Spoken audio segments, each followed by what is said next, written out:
Hello, welcome to a new video. So today we're doing something a bit different, something I've not done before. We're going through, well, I think I have done it before maybe, but not recently. But anyway, yeah, we're going to be going through how we've got on with sales on Depop this month.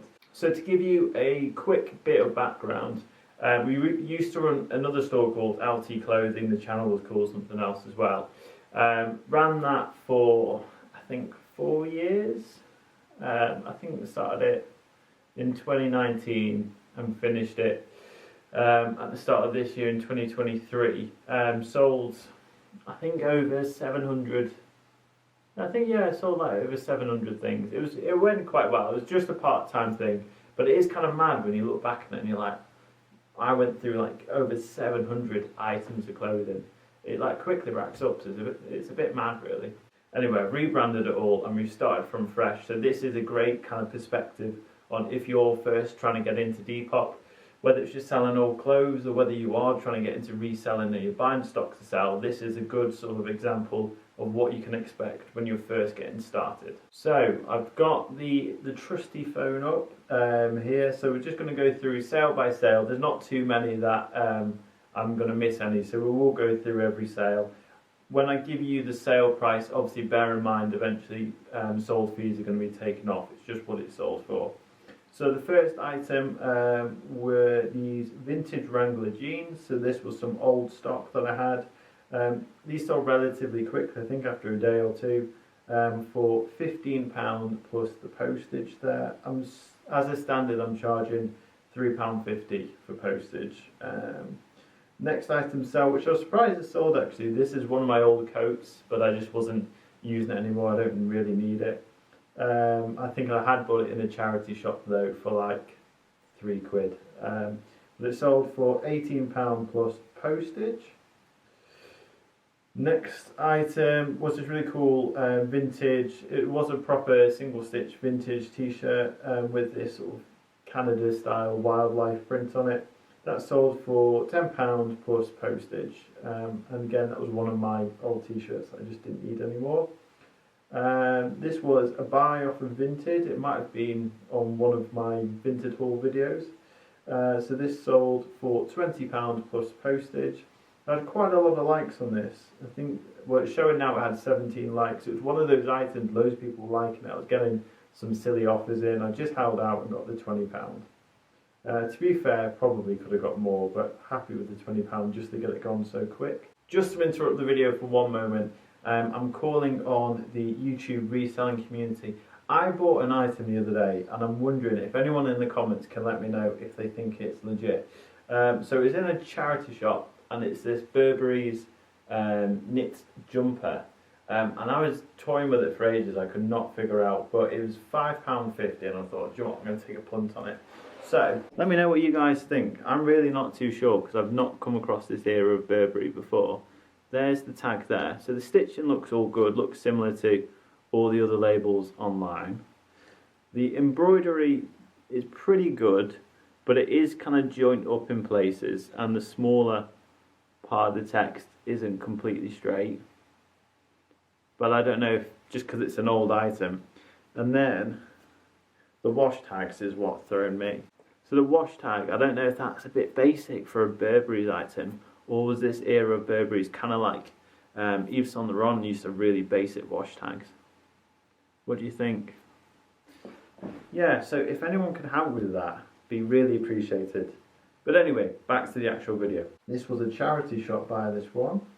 I think it cost like £2.50, something like that, and sold it for £18 plus postage. I don't know why I keep saying plus postage. Just from here on out, know that I'm charging £3.50 on top for postage. Okay, this was another Vinted buy, this one here. So it's a nice Nike skateboarding hoodie. Really like this one. I was toying, I didn't know quite what to price it, but with Nike I always price between £15 and £20 and expect to sell it within a week. This one I priced at the 20 and I think it sold within maybe like 2 hours. So there's a quick sale at £20 there. We've got the Timberland fleece, which I know was in my last Vinted haul. That again sold within the first few hours, at least within the first day, for £20. I could have tried a bit more. I wanted to try like 25, 30, but there's a couple of little flaws with it. So 20, I'm happy with that. And then this Fat Moose fleece, which was a bit of an unknown when I bought it. And then literally as I bought it, and then went into TK Maxx and seen like a load of these on sale in TK Maxx. So I got a bit worried that maybe it wasn't going to sell, but it was so popular. It's showing now it had 51 likes. To be fair, it can be really frustrating to get that many likes on an item and it's not selling, because you know people like it, like literally like it. And I had, again, some daft offers come in, but when you've got that much interest on it, you know it's a visible item, just hold out for the price.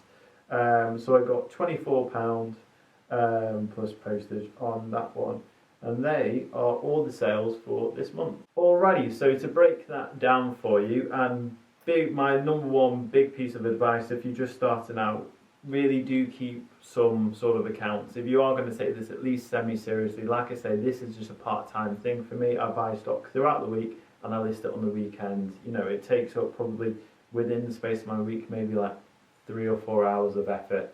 So it definitely is very much a part-time thing. But still, after the years of doing this, it is really important to keep accounts so you don't lose track of where you are, especially if you're buying stock to sell.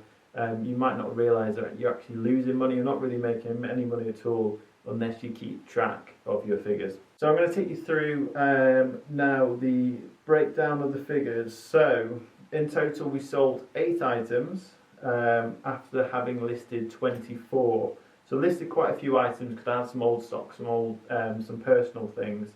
So from my experience, I've kind of found if you list the equivalent of 1 item a day, so basically 30 items in a month, I tend to find that generates for me, that's always generated for me about 1 sale every 3 days. So sort of listing of 30 items will sort of on average generate at least 10 sales. So if you're doing this as a part-time thing, that's kind of what you want to hit. If you're doing this to really generate some money, then you're kind of looking at listing at least 2 or 3, the equivalent of 2 or 3 items a day, because then you're getting at least 1 sale a day. Even that though isn't really going to generate you a full-time wage, but you will get some noticeable profit. But obviously, the more you list, the more time it takes up out of your day, your week, your month, whatever. So obviously take that into account. So anyway, yeah, to break it down, 24 items listed and 8 of those sold within the month. So we left with quite a surplus of items there. That actually fits really nicely. I didn't even realise that within my 1 in 3 rules. So you sell 1 item for every 3 you list, and that's actually demonstrated in this month's figures. So the total revenue from all of those sales after fees, with fees deducted, was £148.29, so just under £150 for the month. The total purchase cost, so to buy the 24 items listed, was £81.52. Bear in mind that's fairly low for that amount of items, because a load of them were free, because it was either old stock or personal clothes. My postage costs, so what I paid on postage this month, was £27.33. And all in all, when you put all those figures together, that's given us a true profit, so a net profit of £39.44. So you might be sitting there thinking, well, literally you've made £40 in a month. Not a great deal, but it's one of those things you've got to build on it and build on it. So what you have to remember as well, we have a surplus of items as well. We've only sold 1/3 of what we've listed. If that other 2/3 was to sell, that would generate roughly about another £250, which is then a bit of a noticeable sum.